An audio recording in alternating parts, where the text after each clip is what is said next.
Bismillahirrahmanirrahim. Assalamualaikum warahmatullahi wabarakatuh. Alhamdulillah wa syukrulillah wa la hawla wa la quwwata illa billah. Salatu wassalamu ala Rasulillah wa ala alihi wa sahbihi wa mawala. Rabbi shrah li sadri wa yassir li amri wahlul 'uqdatam min lisani yafqahu qawli.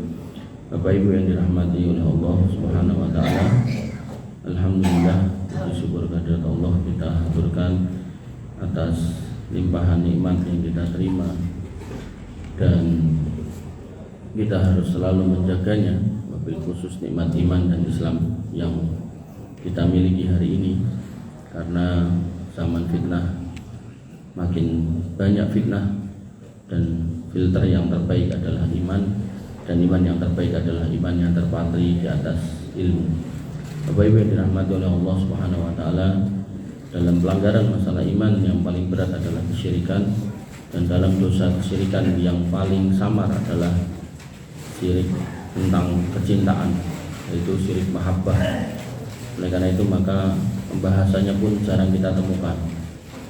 Maka dengan mengharap ridha Allah lalu mengucapkan Bismillahirrahmanirrahim, saya sampaikan ini sudah beberapa pekan atau beberapa kali pertemuan di sini.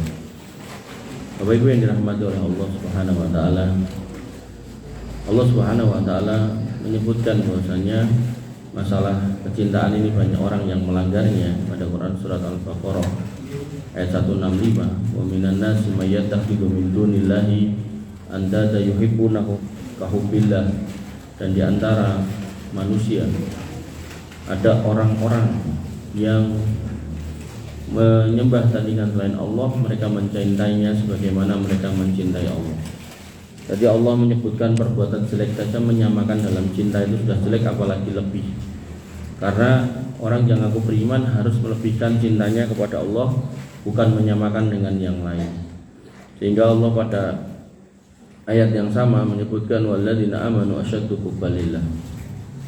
Jadi keadaan mayoritas manusia itu cintanya kepada Allah itu sama dengan cintanya kepada makhluk Allah, apapun bentuknya. Apakah itu wanita, apakah itu harta, Tuhan semua makhluk Allah. Maka Allah menyebutkan harusnya orang beriman itu asyaddu hubbalillah, mencintai itu lebih besar kepada Allah Subhanahu wa taala. Sehingga orang yang melakukan pelanggaran dalam masalah ini bisa dikategorikan sebagai orang yang terjerumus dalam kesyirikan, dikarenakan dua hal. Yang pertama, ketika kecintaan yang dia miliki, yaitu cinta yang harusnya kepada Allah, yaitu mahabbatul ibadah, pada pertemuan yang lalu sudah kita bahas, itu malah dipersembahkan kepada yang lain. Artinya ketika kita diminta untuk mencintai Allah dan dibentukkan dalam taat kepadanya, dalam bentuk ibadah kepadanya, sholat kepadanya, berdoa kepadanya, kok malah digunakan kepada yang lain. Nah, itulah sebuah kesalahan yang menjatuhkan kepada kesyirikan. Allah Subhanahu wa taala berfirman pada ayat yang sama tadi, wa minal nasi may yattakhidhu min dunillahi andada yuhibbunahum kahubbillah walladzina amanu asyaddu hubbalillah. Nah, bentuk kecintaan yang kedua adalah cinta jenis mustarokah, yaitu cinta yang sebenarnya boleh, tapi dia berlebihan. Bahkan berlebihannya sampai mengalahkan cintanya kepada Allah Subhanahu wa taala. Contoh seorang pemuda yang mencintai seorang pemudi yang awalnya pemuda itu sholat, tapi pemudinya ini mengatakan, nek gue pengen jadi pacarku rasa sholat. Nah, akhirnya gak sholat.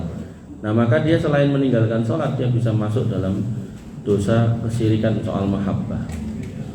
Oleh karena itu maka ini juga bisa dikontekkan kepada rumah tangga. Awalnya yang laki-laki muslim menikahi non-muslim ahli kitab, niatnya pengen Islamkan gitu. Maka harusnya dia belajar bagaimana fikih rumah tangga yang beda agama. Oh, nggak boleh ngantarkan ke gereja, rumahnya nggak boleh dihiasi dengan ornamen-ornamen agama dia, gitu kan. Maka karena salah dalam menerapkan, terbungkus dengan kalimat toleransi, tapi tidak pada tempatnya, akhirnya mengantarkan ke rumah ibadahnya, kemudian perayaannya juga ikut merayakannya, dan seterusnya. Yang tadinya niatnya pengen ngajak ke jalan Islam, terakhirnya malah dia pindah agama. Banyak kasus nonton itu. Apalagi kalau terbalik, perempuannya yang muslim itu tambah gampang lagi pindah, merubahnya. Secara umum lebih banyak orang perempuan yang muslim pindah ke agama lain daripada yang laki-laki. Bapak Ibu yang dirahmati oleh Allah Subhanahu wa taala. Dan Ibnu Qayyim memberikan contoh terkait pelanggaran yang kedua ini adalah kaum Nabi Lut. Kaum Nabi Lut itu lebih memilih kecintaannya kepada sesama jenis atau pelanggarannya pada agama daripada mengikuti nabinya. Makanya Ibnu Qayyim berkata, wa maktun indallahi wa bu'dun min rahmatih.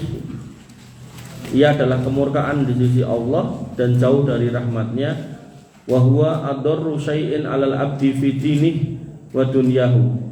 Dan cinta yang tadinya boleh kemudian melanggar atau melebihi cinta yang tidak benar ini lebih berbahaya daripada apapun bagi agama seseorang dan bagi dunianya, yaitu beliau menyebut dengan istilah al-isku al-murdan, yaitu kerinduan atau kecintaan yang berlebihan atau bisa dibilang mabuk cinta.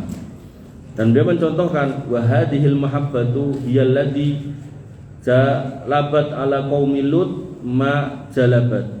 Inilah cinta yang menimpa kaum Nabi Lut, yang mereka alami dan mereka tidak diberi adab, fama utu illa min hadhil ishq. Dan mereka tidaklah diberi adab kecuali karena mabuk cinta yang terjadi. Mabuk cinta, tapi cinta kepada sesama jenis. Jadi diminta tobat gak mau, diminta manut gak mau.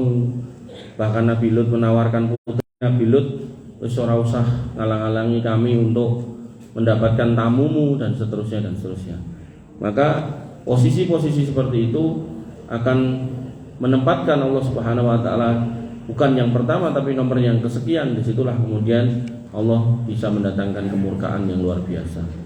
Bapak Ibu yang dirahmati oleh Allah Subhanahu wa taala. Dan kisah-kisah seperti kisah Nabi Lut itu juga terjadi di tempat-tempat yang lain.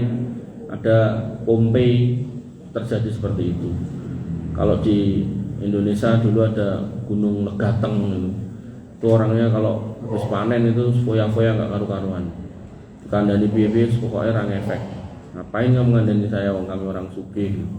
Bar panen gitu ya nanggap ledek segala macam. Sampai pada satu malam hujan lebat enggak berhenti-berhenti.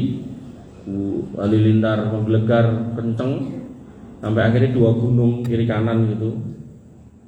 Gunungnya ini satu ini putus, padahal ada celahnya. Yang sini putus del gitu. Nah, orang-orang yang di sini nih ketimpa gitu. Padahal harusnya kalau ini longsor kan turun dulu baru naik gitu. Jadi benar-benar kayak loncat gitu. Maka tertimbunlah di situ, ditulis di monumennya itu berapa ratus kakak gitu. Maka itu di Indonesia. Terus dulu di Poso ada Palu ada likuifaksi, di mana orang sekampung itu dari pagi sampai pagi lagi doyan judi nggak berhenti gitu. Maka mudah sekali Allah kalau mau mendatangkan hal-hal semacam itu. Oleh karena itu maka Bapak Ibu yang dirahmati oleh Allah Subhanahu wa taala, mari kita camkan perkataan Ibnu Qayyim yang lain tentang firman Allah Subhanahu wa taala pada ayat 165 Quran surat Al-Baqarah tadi. Wa minan nasi may yattakhidhu min dunillahi andada yuhibbunahum ka hubbillah walladzina amanu asyaddu hubban lillah walau yara alladziina dzalamu idh yarawna al-'adab annal quwwata lillahi jami'a wa anna Allaha syadidul 'adab. Dan di antara manusia ada orang-orang yang menyembah tandingan-tandingan selain Allah. Jadi kalau kaum Nabi Lut ya tandingannya ya hubungan seksual sesama jenis itu. Kalau yang lain-lain tadi ya perjudian, ya kemudian harta benda yang melenakan, kayak Korun juga harta benda, Fir'aun kekuasaan dan seterusnya. Maka kata Allah, mereka mencintainya sebagaimana mereka mencintai Allah.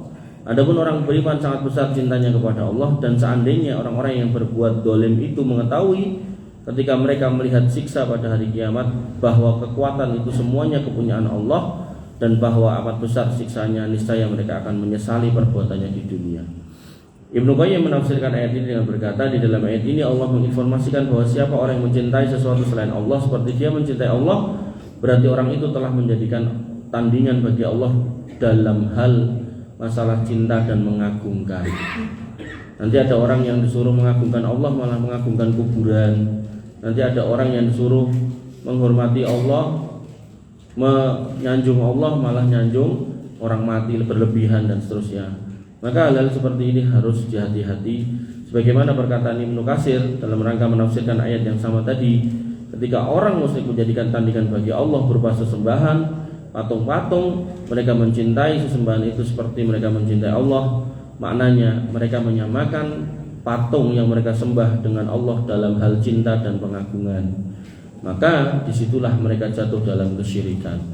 Ibnu Taimiyah juga mengatakan kalimat yang serupa, yaitu Allah menceritakan penyamaan yang mereka lakukan dalam hal cinta kepada Allah juga cinta kepada berhala dengan kadar kecintaan yang sama. Makanya Allah kemudian menyindir kelakuan orang musyrik itu pada Quran surat Asy-Syura ayat 97 sampai 98. Tallahi in kunna lafi dhalalim mubin. Demi Allah dulu kami benar-benar dalam kesesatan yang nyata. Idnusawwikum birabbil alamin. Karena dulu kami di dunia menyamakan kalian wahai berhala dengan Allah Rabbul Alamin. Bapak Ibu yang dirahmati oleh Allah Subhanahu wa taala. Oleh karena itu maka seorang muslim tidak boleh mencintai siapapun melebihi cintanya kepada Allah dan Rasulnya. Allah berfirman pada Quran surat At-Taubah ayat 24, Qul in kana abaukum wa abnaukum wa ikhwanukum wa azwajukum wa asiratukum wa amwalun taraftumuha wa tijaratun tahsawna kasadaha wa masakina tardawnaha. Sebutkan semua dengan rinci, dengan detail, agar jangan sampai manusia itu punya hujah untuk ngeles. Kata Allah Subhanahu wa taala, katakanlah jika ayah-ayahmu, anak-anakmu, saudara-saudaramu, istri-istrimu, keluarga-keluarga dekatmu, harta-hartamu yang kamu usahakan, perdagangan yang kamu khawatir kerugiannya, dan tempat tinggal yang sangat kamu sukai. Di sini disebutkan ahabba ilaikum minallahi wa rasulihi wa jihadin fi sabili, lebih kamu pilih untuk dicintai daripada Allah dan Rasulnya serta jihad di jalannya. Fatarabbasu hatta ya'tiyallahu bi amrih, maka tunggulah sampai Allah mendatangkan keputusannya.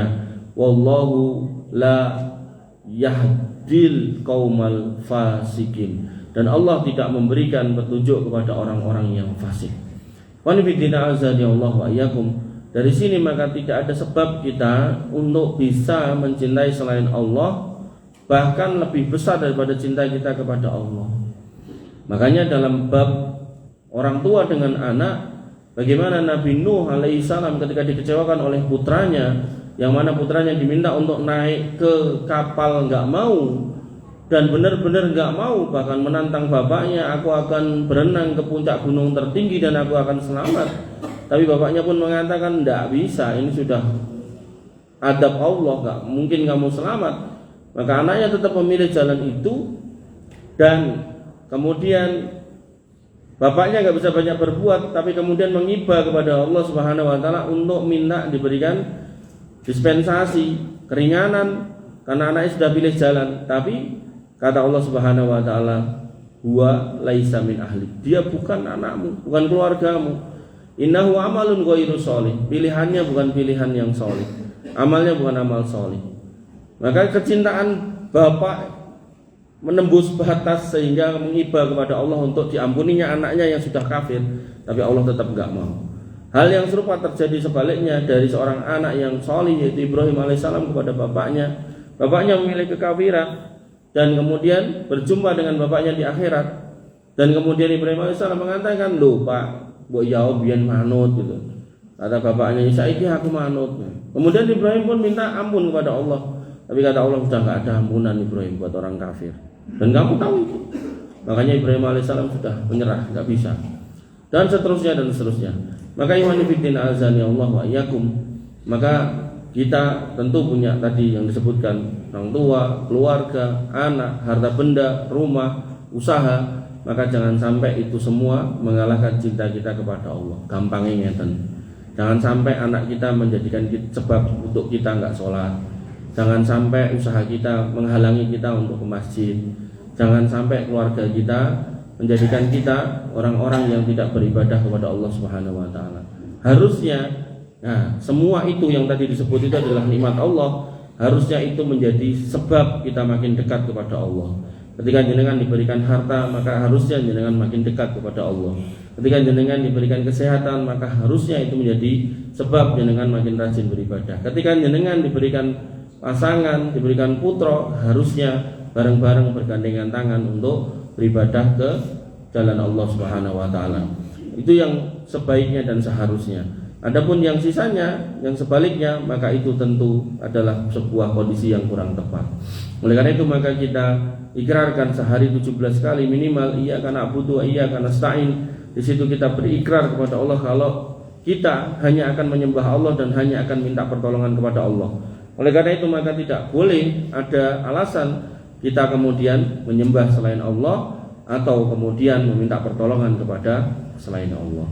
Bapak Ibu yang dirahmati oleh Allah Subhanahu wa taala, bab terakhir dari syirik cinta ini biasa menimpa pada dulu anak muda, tapi sekarang semua kalangan juga mengalami, yaitu tentang mabuk cinta yang tadi disebut dengan al-isku. Ibnu Qayyim rahimahullah berkata, "Walaisa syai'un minhu maghfurun," maka tidak ada baginya ampunan sedikit pun bagi orang yang terjerumus dalam syirik ini. Fa minhu syirku billahi fil mahabbati wa ta'dim, di mana bentuk syiriknya adalah menyekutukan Allah dalam masalah kecintaan dan pengagungan. Ini syirik urusan hati. Jadi enggak kadang itu enggak terlihat bentuknya, jadi di hati dulu. Hatinya itu udah condongnya udah ke yang lain, bukan kepada Allah. Baru nanti dari perbuatannya kelihatan. Oh, ternyata dia tenan, milih ora salat demi kae, milih pindah agama demi kae, milih ngebekti marang menungso timbang kepada Allah dan seterusnya. Beliau melanjutkan, yaitu bentuknya ayyuhibba makhluqan kama yuhibbullah, yaitu mencintai makhluk sebagaimana mencintai Allah. Fahada minasyirkil ladzi la yaghfiruhu Allah, maka ini termasuk jenis cinta yang Allah tidak akan mengampuninya. Wa huwa syirkul ladzi qala subhanahu, dan inilah syirik yang Allah sebutkan dalam firman-Nya, wa minan nasi may yattakhidhu min dunillahi andada yuhibbunahum ka hubbillah walladzina amanu asyaddu hubban lillah. Dan di antara manusia ada yang menjadikan sekutu-sekutu selain Allah, dan mereka mencintai sekutu itu sebagaimana mencintai Allah. Adapun orang beriman lebih mencintai Allah Subhanahu wa taala. Kemudian didefinisikan tentang mabuk cinta itu oleh Abul Abbas Al-Hamawi dalam Al-Misbah Al-Munir. Beliau mengatakan asyiqa asyaqan min babi ta'iba wal ismu al-isku bil kasri. Al-isk dengan kata kerja asyiqa asyaqan dari bab tasrif tobai menggunakan kasroh, itu dimaksud yaitu al-ighramu bin nisa wal isku al-ifrat fil mahabbah, yaitu satu kondisi di mana seorang memuja wanita, kalau konteksnya laki-laki ke wanita, kalau konteks wanita ke laki-laki, dalam posisi al-ifrat yang berlebihan, fil mahabbah dalam mencintai.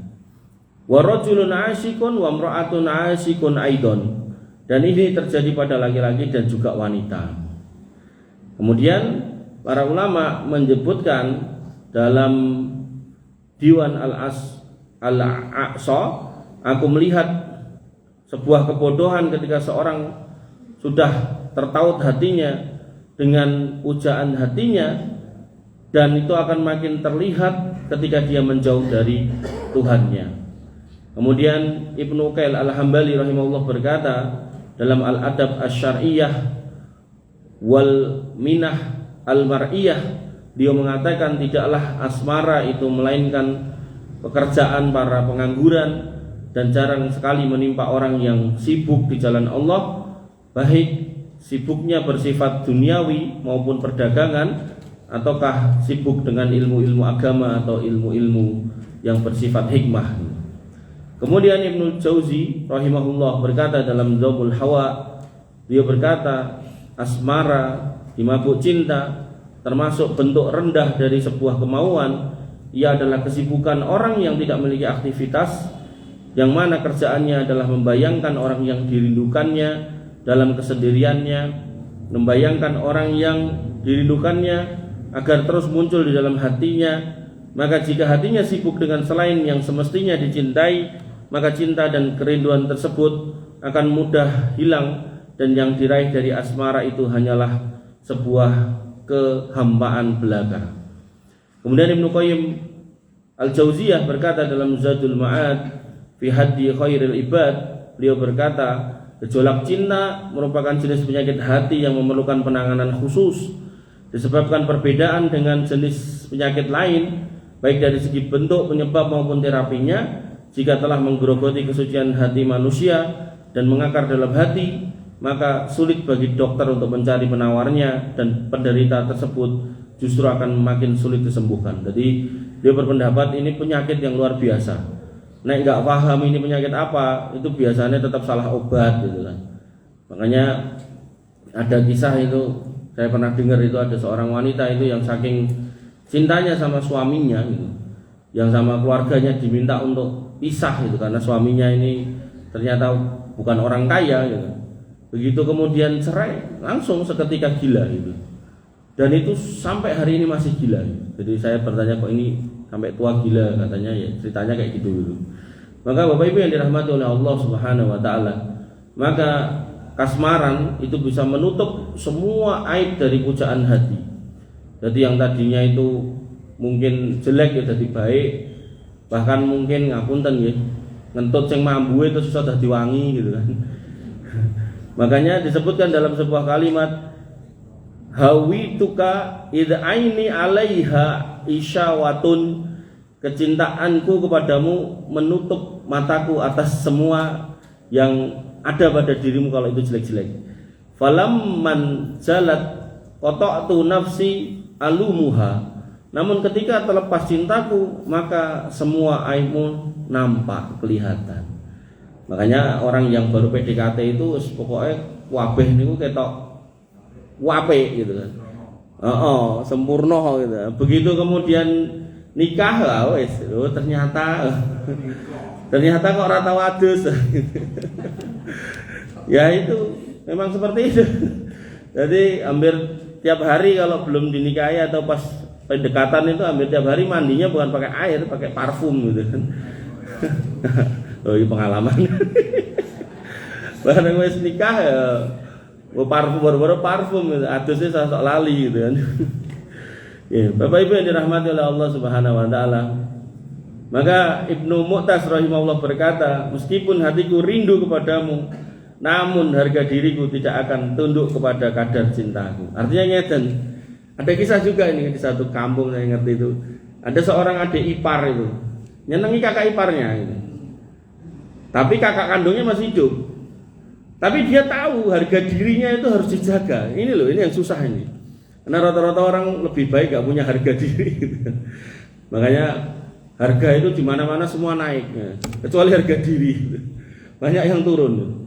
Nah ini seorang ulama rahimahullah Ibnu Mu'taz mengatakan, meskipun aku rindu sama kamu, tapi harga diriku menghalangi aku untuk menundukkan jiwaku atau hatiku kepadamu. Nah itu saya ada, orangnya masih ada, masih muda. Jadi dia senang sama kakak iparnya, tapi dia menjaga jangan sampai kemudian merusak rumah tangga kakak iparnya. Yang dia lakukan apa? Dia nggak nikah. Nah, ponakannya nih diopeni. Jadi nek arep jajan wis dicukup. Pokoke ya dhek kerja. Dia tetap, piye meh jajan apa ya tak jajake, jak dolan segala macam. Lah kok ndelalah gitu. Gusti Allah niku nggih pripun nggih? Ya mungkin mbuh ana apa ndonga terus bendina ra mudeng. Dadi mase kandung niku sedo. Akhirnya ditutup ke kalih adike niku gitu. Dan pos nutuk ini nggih pun istilahnya pun berumur dan ya masih cinta. Jadi cintanya itu bisa menahan gitu loh. Nah ini yang banyak orang tuh nggak bisa. Makanya dengan kita membahas mengulas ini ya harapannya kita bisa. Apalagi ngapun dan kita sudah berumur gitu kan. Wah, aku seneng karo kae iki. Nek seneng tenan dinikahi ditembung gitu kan. Dan nek ditembung kok bojoku nusulan, berarti ditundukkan dulu bojonya gitu loh. Karo jenengan niku. Ketika sudah ACC lah sana ditundukkan gitu. Kadang itu godaan setane melipir sik kono gitu kan. kono yo gelem gitu kan, akhirnya ngelencer sih kemana gitu kan. Nah ini yang kurang tepat, nggak bener, malah salah itu. Ya, makanya akan kita dapati sebagian kasus, nah pun dan bapak-bapak ibu-ibu sudah sepuh gitu kan berzina. Nah ini yang harus dikoreksi di situ itu gitu. Nah, Bapak Ibu yang dirahmati oleh Allah Subhanahu wa taala, Abdul Wahid bin Nasr rahimahullah berkata dalam Damul Hawa juga, cinta ini hendak memperbudakku, lalu kesabaranku yang baik menolongku. Nah, jadi kuncinya adalah sabar gitu kan. Kemudian disebutkan oleh sebagian ulama, dirangkum beberapa poin bagaimana cara menangani al-isku. Nah, karena al-isku ini penyakit yang luar biasa. Jadi kalau orang itu nggak sadar kalau dia sedang kena al-isku. Jadi al-isku itu penyakit, kasmaran itu penyakit. Satu-satunya obat sebenarnya ya bertemunya antara orang yang mencintai dan yang dicintai, dinikahkan, niku jane obati. Nah, ketika kemudian tidak bisa karena satu dan lain hal, mungkin orang tuanya nggak setuju, mungkin yang dicintai nggak mau gitu kan. Nah, maka mau nggak mau ini terapinya. Nah, ini dirangkum dari beberapa referensi. Yang pertama, ikhlas kepada Allah Subhanahu wa taala. Ada laki-laki yang mencintai seorang perempuan, pengen dinikahi atau dipek bojo, orangnya nggak mau, tapi nggak ikhlas, akhirnya gila, bunuh diri, menek tower, rung tekan dhuwur kesetrum dhisik. Nah, maka inilah contoh orang-orang yang tidak bisa mengikhlaskan. Nah, maka ketika kita ikhlaskan, nah, akhirnya bisa berlaku apa niku istilahnya, mati satu tumbuh seribu. Nenek kowe nek liyane gitu kan. Tapi bisa ngomong gitu tuh karena bisa mengikhlaskan. Tapi kalau nggak bisa mengikhlaskan, wong ayu sak pirang-pirang ya sing ketok paling ayu ya mung dheke gitu. Karena ya tadi itu sudah kena cara kanker niku udah stadium akhir, jadi udah susah bergerak itu. Pandangannya itu udah kayak pakai kacamata kuda, sing dideloki nek ra mung dheke ora nek liyane gitu. Padahal sak pirang-pirang, dan itu hari ini masih banyak kasus seperti itu. Masih banyak. Jadi ketika mencintai seorang perempuan, lalu perempuannya ini suka sama bapaknya, ojo karo kae wong kae ro megawe, golek sing mapan, akhirnya dhek manut ya, gawe mapan. Sing laki-laki ini enggak bisa move on. Karo perempuan yang lain, wanita yang lain enggak mau. Blas pilih menjomblo sampai tua. Nah, hal-hal seperti ini PR gitu. Mudah-mudahan tidak terjadi di kita. Kemudian yang kedua, tentu berdoa. Karena doa bisa merubah takdir, maka merendahkan diri kepada Allah Subhanahu wa taala secara tulus, menyerahkan diri kepadanya, memohon agar diberikan ganti yang lebih baik. Ketika kita mencintai seseorang lalu seseorang itu pergi, apakah dalam konteks diambil orang, kan ada ya ngoten niku. Tadi nikah terus digondol orang gitu kan. Ada juga yang kemudian dicabut nyawanya oleh Allah Subhanahu wa taala. Ada juga yang belum dinikahi, sudah dinikahi orang lain. Ada juga yang cuma bisa memandang dari jauh terus digondol orang lain gitu kan. Enten ngoten niku. Nah, maka berdoa niku yang terbaik. Nah, doa yang terbaik yang saya tahu alam niku Allahumma ajurni fi musibati wa khluf li khairan minha. Ya Allah, berilah pahala atas musibahku ini dan kasih gantilah yang lebih baik. Doa ini diajarkan Nabi kepada Ummu Salamah. Ummu Salamah sangat mencintai Abu Salamah. Abu Salamah pernah berpesan pada Ummu Salamah, nek kowe pengen petok aku ning surga, aja kawin meneh. Karena memang dalam Islam niku kaidahnya seorang istri kalau mau ketemu lagi dengan suaminya di surga, gak boleh nikah lagi sampai nanti meninggal. Karena wanita itu akan dipertemukan dengan suami terakhirnya, ngoten to. Ummu Salamah sakjane manut. Kenapa manut? Karena beliau merasa di dunia ini laki-laki yang terbaik ya cuman Abu Salamah. Karena pakai kacamata kuda tadi. Nah, kemudian Nabi datang dan mengajarkan dongo iki. Ummu Salamah nggak mau karena merasa tetap Abu Salamah yang terbaik. Tapi yang terjadi Nabi mengulangi perintah. Nah, orang beriman kalau sudah diperintah Nabi 2-3 kali mau nggak mau kecuali sami'na wa ata'na, manut.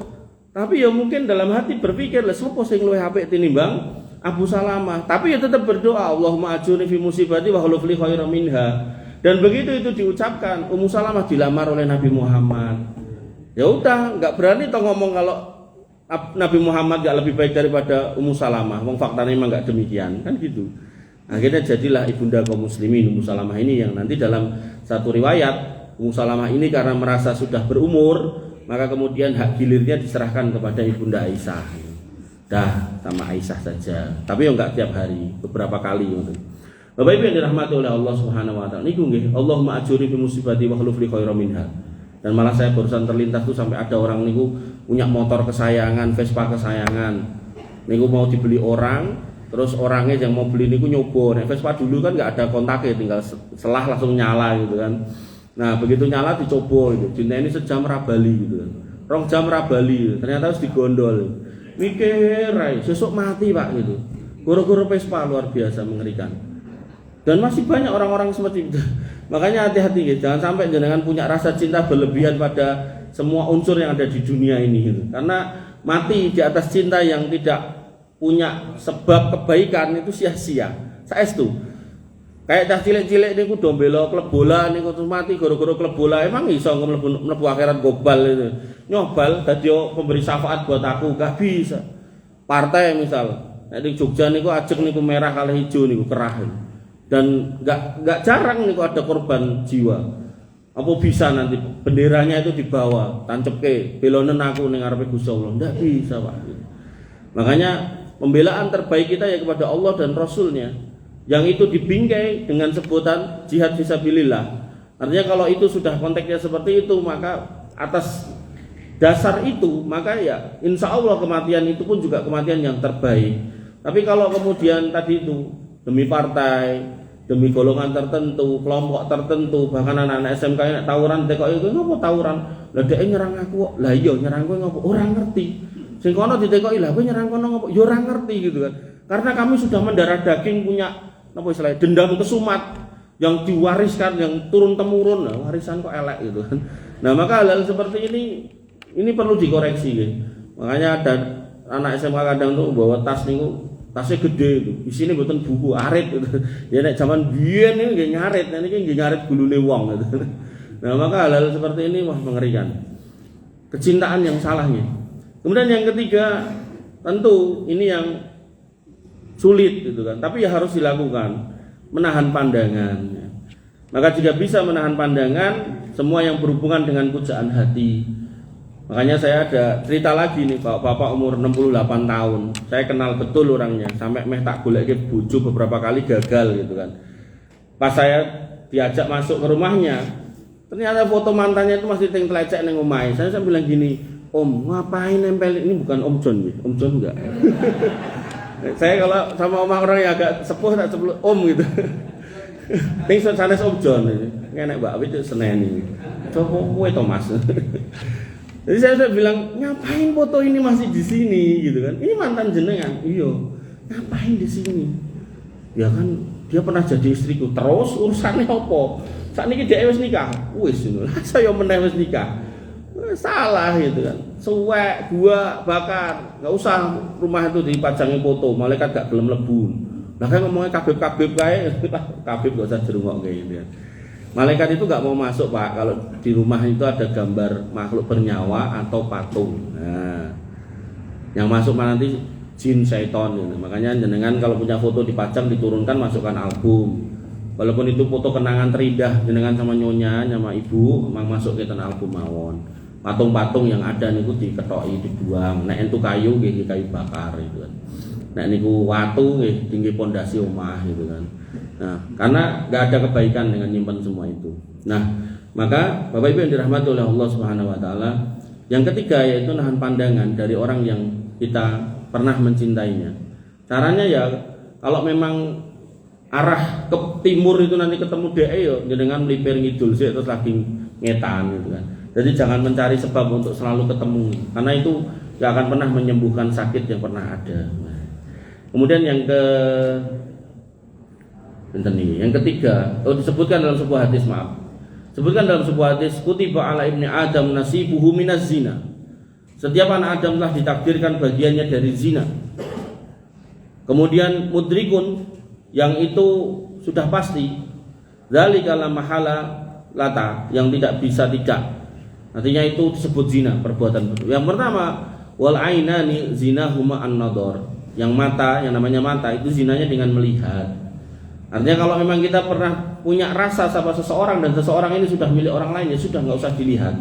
Karena dengan dilihat atau dicari sebab untuk bisa melihat, bahkan sengaja melipir muter-muter supaya iso lewat ning ngarep omahe gitu kan. Maka yang ada itu tidak akan menyembuhkan luka hati yang pernah ada, tapi malah menyebabkan luka itu makin terbuka dan makin merusak jiwa. Makanya di sini disebutkan mata itu zinanya dengan melihat. Wal udunani zinahuma al istima, dan zina telinga itu dengan mendengar. Makanya kalau ada orang yang cerita itu, jenengan nggak usah mendengarkan. Lah piye ra krungu ra ndelok, wong ketemu ning reuninan. Nek jenengan ketemu ning reuninan marai mulih ora semangat, ketemu garwa ora makin cinta ning makin anyel, mending ra usah mangkat reuninan, Pak, gitu. Saestu. Apa gunanya reuninan ketika jenengan pulang, yang terjadi di rumah malah kayak di tempat yang sumpek yang panas, bahkan sebagian orang ngapunten nggih udah sepuh reuninan TK gitu kan, ketemu ya zina sisan gitu kan. Nah, maka hal-hal seperti ini harus diwaspadai. Syaitan itu pinter banget mencari celah, dan gak akan berhenti sampai setiap manusia, setiap kita itu tercabut nyawanya untuk menemani dia nanti di sana. Kemudian disebutkan lagi wal lisanu zinahul kalam, dan yang namanya lidah itu zinanya dengan berbicara. Napa niku? Ketemu ning reuninan tukeran WA, telepon-teleponan gitu kan. Cerita zaman biyen ngene, zaman biyen ngono. Ngopo kowe mbiyen kok nikah karo kae ora karo aku. Kemudian wal yadu zinaha albastu, dan tangan zinanya dengan meraba, wis mulai goncengan gitu kan. Parah melih mungkin enggak cuma goncengan, mojok gitu kan. Warijlu zinaha al khutah, dan yang namanya kaki zinanya dengan melangkah, pacaran. Aku ora mlaku Mas Pak mobil, ini kan mobil melangkah jenengan. Terus yang mobil ini kan dipancal gasing, yang sikil juga, nah itulah. Wal qalbu yahwi wa yatamanna, dan hati itu akan menghayal-hayal dan mengangan-angan. Nah, tinggal apa? Wa yusaddiqu dzalikal farju wa yukadzibu, tinggal kemaluan nanti menjadi justifikasinya, ditutuke apa ora gitu. Maka hukum perzinahan jatuhnya di yang terakhir. Tapi proses perzinahan semua disebut zina, mata, tangan, lisan, kaki gitu. Oleh karena itu maka orang yang beriman ketika bertemu dengan sang mantan, bukannya tambah baik hidupnya tapi tambah gak baik, apalagi sang mantan malah mengingatkan tentang masa lalu, maka sebaiknya ditinggalkan. Tidak ada kebaikan di situ. Makanya saya nek jajak reuni sing ngoten-ngoten iki moh gitu kan. Mun ndak ketemu karo wong-wong ngono kae. Yang keempat, Bapak Ibu yang dirahmati oleh Allah Subhanahu wa taala, banyak berpikir dan berzikir. Berpikir dan merenungi bahwa ini adalah penyakit. Berzikir agar menguatkan hati dan menenangkan jiwa. Artinya kalau kita sampai punya rasa cinta kepada orang yang bukan haknya, artinya kita nggak mencintai istri kita dengan istri orang lain, naudzubillah gitu kan, maka kita harus mikir itu salah. Karena umumnya orang tuh nggak merasa itu salah, malah itu seneng gitu kan, nyeneng kayak menggembirakan gitu. Kadang melaku guyu-guyu dewe gitu kan. Makanya niki tips Pak, tips saya gitu sebagai anak muda buat panjenengan sebagai bapak-bapak gitu kan. HP ini mboten usah dikunci Pak, biarkan dibuka sama garwa jenengan, nggak apa-apa. Nah ngomong Ustaz kae ra entuk, ya itu Ustaz itu. Nek saya ditanya mang buka HP ini. Karena ketika jenengan kunci terus ada yang masuk niku WA dari Piai Putri, ya wes mulai piye carane gitu. Dan itu gak akan cuma menimpa kepada orang awam, bahkan orang-orang yang dianggap tokoh, dianggap ustaz, dianggap guru ngaji pun juga kena. Berapa banyak guru ngaji mencabuli santrinya gitu kan. Kalau kita mau jujur itu udah berita itu berulang berkali-kali gitu kan. Bahkan sampai hamil, bahkan sampai macam-macam naudzubillah itu. Sampai digugurkan, sampai mengerikan. Bapak Ibu yang dirahmati oleh Allah Subhanahu wa taala, berpikir kalau itu salah dan berzikir untuk menguatkan hati dan menenangkan jiwa, sehingga Allah berfirman, alladzina amanu wa tatma'innu qulubuhum bi dzikrillah, ala bi dzikrillah tatma'innul qulub. Orang-orang yang beriman dan hati mereka menjadi tentram dengan berzikir mengingat Allah. Ingatlah, hanya dengan mengingat Allah hati bisa menjadi tentram. Kemudian Bapak Ibu yang dirahmati oleh Allah Subhanahu wa taala, yang kelima yaitu menjauh sejauh-jauhnya dari orang yang dicintai tapi tidak pada tempatnya tadi. Jadi harusnya kita mencintai istri kita, mencintai anak kita, tapi kita malah mencintai istri orang lain, anak orang lain gitu kan. Dan itu tidak pada tempatnya, maka kita harus menjauhi. Karena Nabi SAW mengatakan, ala layahluwanna rajulun bimra'atin la tahillulah fa inna salisahuma asyaiton illa mahramin. Janganlah seseorang di antara kalian berdua-duaan, yang laki-laki dengan yang perempuan yang tidak halal. Artinya kalau sama yang halal boleh gitu kan. Kenapa? Karena sesungguhnya syaitan itu akan menjadi pihak yang ketiga di antara mereka yang berdua-duaan apabila tidak bersama mahramnya. Begitu laki-laki dan perempuan itu sudah berdua-duaan, ya sudah, setan itu ngepeti terus. Wis cekelan ora mbok cekel ceblok gitu. Bar kuwi terus sing wedok rangkulan wis dicekelok gitu kan. Wis bocakan sing rapet, wis rapet. Wis aja aja ning dhuwur motor terus medhuk jajan wareg wis ono mlipir golek apa sik ono. Akhire kodanan golek nggon ngiyup. Oh ternyata kayak gone kosong, wis mlebu terus gitu kan, enggak selesai gitu kan. Bapak Ibu yang dirahmati oleh Allah Subhanahu wa taala, seperti itulah syaitan. Kemudian yang keenam, menyibukkan diri dengan hal-hal yang bermanfaat. Maka ketika usaha yang kita usahakan itu masih susah, melupakan susah, berzikir susah, wirid susah gitu kan. Kalau jek kelingan maka menyibukkan diri tentu itu yang lebih baik. Jadi waktu itu 24 jam dipetakan. Oh ini udah masih sisa berapa ini bisa tak gunakan buat apa. Maka itu yang harus dilakukan. Ibnu Qayyim rahimahullah berkata, wa nafsuka in asghalatha bil haq wa illa asghalatka bil batil. Jika dirimu tidak disibukkan dengan hal-hal yang baik, pasti akan disibukkan dengan hal-hal yang batil. Udah niku pun rumus. Jadi kalau waktu niku enggak diisi dengan yang baik, maka akan terisi dengan hal yang buruk. Makanya saya nanti mau sebuah flyer kecil itu, poster kecil di depan salah satu masjid di Karanganyar sana. 24 jam atau sehari kita jauh dari dosa atau tidak melakukan dosa itu hampir-hampir nggak bisa. Tapi 1 menit meninggalkan dosa pasti bisa. Caranya gimana? Masuk masjid. Artinya ketika panjenengan tadi dari maghrib tadi misal jam 6 sampai sekarang jam 7, saya yakin ya selama 1 jam itu insya Allah kita di sini ini tidak melakukan perbuatan dosa. Makanya Bapak Ibu yang dirahmati oleh Allah Subhanahu wa taala, jenengan harus petakan dari waktu itu. Iki wis tak nggo apa, iki cek semene nggo apa meneh gitu. Sehingga jangan sampai nanti kita kosong, bengong, cuman ngayang-ngayang, ngawang-ngawang, khayal, menghayal, dalah sing dihayalke sing enggak bener, wis langsung setan memberikan ide macam-macam. Coba teko kabare ning sikae, dhek jek urip ora. Wong wis padha-padha sepuhe gitu. Kira tekok ternyata jek urip, coba tekok sikae nomere duwe ora enek ora gitu. Dan seterusnya. Sampai pernah itu ada bapak-bapak umur 70 tahunan itu ngomong sama saya, "Mas, aku elek-elek ngene iki mantanku luwih saka 3 lho." Padahal apa pentingnya saya dengar itu kan? Enggak penting. Nggih. Nabi SAW mengatakan, ihris ala ma yanfa'uka wasta'in billah wala ta'jaz. Bersemangatlah dalam meraih hal yang bermanfaat buatmu dan mintalah tolong kepada Allah dan jangan menjadi orang yang lemah. Nah, akhirnya ketika semua itu sudah tidak bisa ditahan, tidak bisa dicegah, maka yang ketujuh ini harusnya menjadi jalan pamungkas, yaitu menikah. Ketika pujaan hati itu sudah nggak bisa digapai, nah idealnya memang sama yang dimaksud, yang dinikahkan.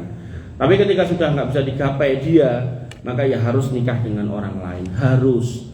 Karena kalau dia memilih tidak menikah, maka tentu itu akan menyebabkan dia jatuh pada masalah yang lebih besar, yaitu membujang. Dan Nabi SAW tidak suka dengan orang yang tidak mau menikah. Nabi mengatakan, faman rohiba an sunnati falaysa minni.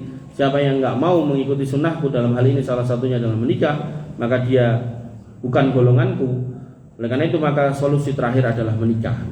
Jadi saya punya santri itu kayak mas-mas itu, saya punya santri itu belum lulus kuliah itu, semester 7. Nah dia cerita progres kejiwaannya, yang mana dia cerita, tambah semester itu tambah meledak-ledak pengen kawin gitu kan. Ya saya cuma bisa bilang ya poso gitu, karena yang masih santri gitu. Tapi ya saya karyakan di perusahaan saya sehingga dia dapat gaji juga dia. Tapi dia cerita nek gajinya diminta orang tuane gitu. Jadi hampir-hampir juga enggak ada sisa lah gitu.